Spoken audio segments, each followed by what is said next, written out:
Leo tuko hapa Kakoneni tukiwa kwamba ni hafla ya kipekee, hafla ambayo imeweza kusimamiwa na kundi la watu wenye ulemavu kupitia kwa mradi wa OPD's Lead Project ambayo inasimamiwa na shirika la CBM Global, kuona kwamba watu wenye ulemavu wanaweza kuchukua hatamu na mstari wa mbele katika kuona kwamba wanasimamia masuala yao wenyewe na kuweza kufanikisha mambo ambayo yanawahusu wenyewe. Katika hali hii, kwa sababu unakuta kwamba masuala ambayo yanahusu watu wenye ulemavu lazima wenyewe wenye ulemavu wakaweze kuhusishwa, na ni kwamba katika mradi huu ama katika juhudi hii ambayo inatekelezwa leo ni kwamba ni baadhi ya zile mbinu ambazo zinatumika kuona kwamba kumbe pia watu wenye ulemavu wanaweza kufanya kitu kama hiki. Kwa hivyo kupitia katika hali hii ni kwamba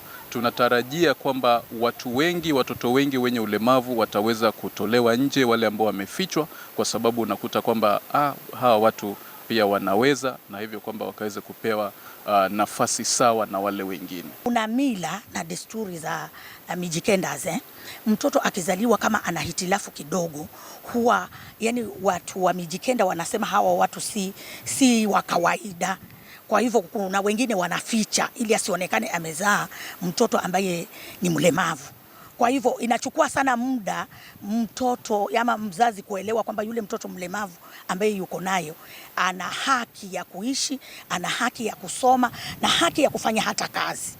Kwa hivyo kuna hitajika uhamasishaji mzuri, especially huku mashinani, watu wahamasishwe kwamba mtu mlemavu ni mtu mwenye haki zote. Wito wangu kwa jamii ni kwamba walio na watoto walemavu ambao pengine hata wanaangalia wanaona kwamba hawawezi pengine kutambua yale maamuzi wanafanya, lakini wako na vitambulisho, waweze kujiandikisha katika kura ili waweze kuweza kusikika sauti yao kupitia kwao, na pia kwamba kwa wale wote vijana na jamii kwa jumla na walemavu ambao wana vitambulisho na wajajiandikisha kwa kura waweze kujiandikisha ili sauti yao isikike.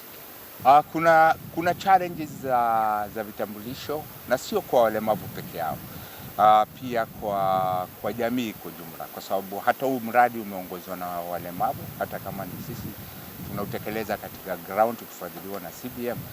Walemavu ndio wameuendesha katika jamii, na wakati walikuwa wanafanya hivyo walitambua kwamba si walemavu peke yao wamekosa vitambulisho, hata wale wengine katika jamii wanakosa vitambulisho.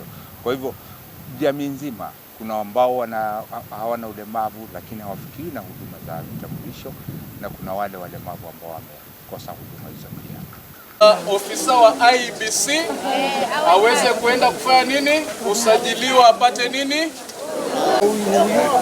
Haya, sasa nenda utoe kitambulisho.